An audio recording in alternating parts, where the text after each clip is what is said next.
Okay, next up we've got tip number 6, how to take great photos at the beach.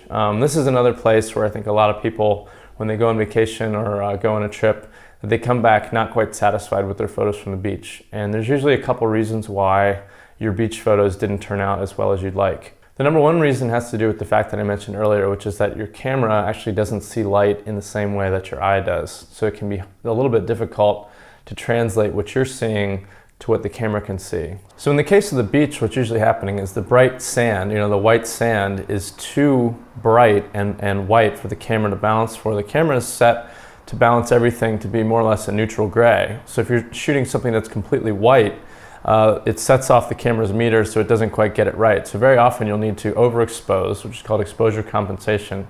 So you need to actually overexpose the shot. The other reason that many beach photos turn out badly is the water doesn't look quite as intense as it did when you're looking at it with your sunglasses. And the reason why this looks different through your sunglasses is most sunglasses now will have some sort of UV, ultraviolet, or polarizing coating that will actually reduce the reflection and glare from the water that actually lets you see through the surface of the water and see the actual deep blue color. So I actually use what's called a circular polarizing filter. So this is what it looks like. It's just like a round piece of glass that's a polarizer, which works more or less like your polarizing sunglasses. So if you're not familiar with polarizing sunglasses, you could probably just borrow a pair from a friend, either look at a blue sky or look at maybe a car window reflection, and all of a sudden you'll actually be able to see through the reflection that's normally on the glass, because the polarizing filter absorbs that reflected light so that you can actually see through the reflection, which works the same way as when you're looking at water, because water actually reflects light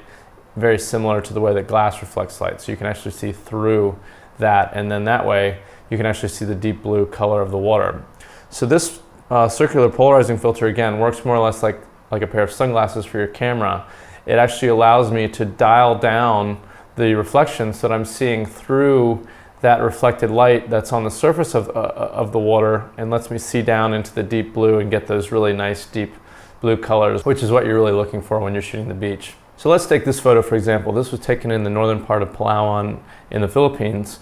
I shot this using this circular polarizer, and I was trying to get that island perfection look, the clear blue water, the perfectly white sand, and the tall green palm trees towering above on the deserted tropical island right there. So really the only way to get this effect is using a polarizer, and you don't actually always have to buy a polarizing filter. If you're using a point and shoot with a relatively small lens, you can actually just kind of put your sunglasses over the lens, so kind of block the lens with your sunglasses. As long as the lens is the lens on your sunglasses is bigger than the lens on your camera, you can do some fine-tune adjustments by turning the glasses, which works in the same ways as when I rotate this polarizing filter.